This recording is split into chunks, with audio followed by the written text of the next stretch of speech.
निवडणुकीमध्ये ठाकरे गटाला लागलेली ओहोटी वाढत जाणार।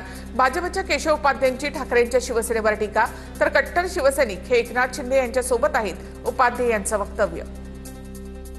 पुण्यामधील जैन बोर्डिंगचे विश्वस्त जयंत नांदुरकर यांना जैन बांधवांचा घेराव।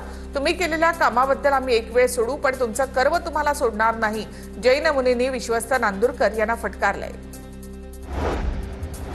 परभणीच्या पाथरी तालुक्यामधील मरळ गावामध्ये मेघना बोर्डीकरांच्या हस्ते ग्रामसंसद भवनाचं लोकार्पण, ग्रामस्थांची मोठ्या संख्येने उपस्थिती।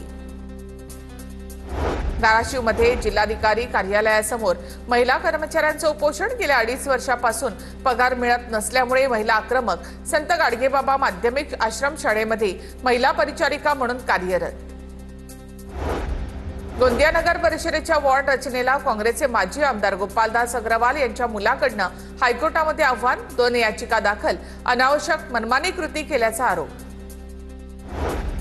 सोलापूरमध्ये अतिवृष्टीमुळे मोठ्या प्रमाणात नुकसान, मदतीसाठी 106 कोटींचा प्रस्ताव पाठवला। शेतकऱ्यांच्या खात्यावर रक्कम जमा होण्यास सुरुवात। अक्कलकोटचे आमदार सचिन कल्याण शेट्टी यांची माहिती। जळगावच्या पाळधेमध्ये बेशुद्ध अवस्थेमध्ये पडलेल्या तरुणाला गुलाबराव पाटलांकडून मदत। गुलाबराव पाटलांनी डॉक्टरांशी संपर्क साधून वैद्यकीय मदत मिळवून दिली। बार्शीमध्ये 1 एकर द्राक्ष बागेवर अज्ञाताने तणनाशक फवारल्यामुळे 10 ते 11 लाखांचं नुकसान। अज्ञात इसमाच्या विरोधात पोलिसात तक्रार दाखल। निफाड तालुक्यातील कोटमगाव इथे 2 एकरवरील द्राक्ष बागेवर कुऱ्हाड। सततचा पाऊस आणि अतिवृष्टी त्यामुळे द्राक्ष बागेला फळधारणा झालीच नाही। पंचनाम्यासाठी तलाठी आणि कृषी अधिकारी आलेच नाही।